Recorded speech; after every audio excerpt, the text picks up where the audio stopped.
And we're back to learning Photoshop in year day 115. We can also simulate dust and scratches. Let me copy the original using Ctrl J. I'm on the copy layer and now I go to filter, noise, and there's dust and scratches. To understand the menu, just see the threshold as the colors again. So this is basically a limiter. And the radius, you could see it as the intensity. Let me zoom in. Maybe right here, we've got a lot of contrast. At threshold of 0, all colors will be affected. And if you increase the radius, that increases the intensity of this effect. And it kind of blurs it out and mixes it together.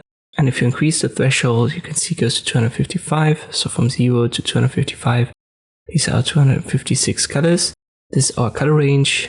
And if I increase it to the max, none of these colors will be affected. So if I use the radius now, nothing happens. Good idea is to go down a little bit with the thresholds to have only certain kinds of colors affected, and then you play around with the radius. You can see at some point it's going to give you very extreme results. Let me go lower here, and then you have to balance it out with a threshold, and this is how this menu works.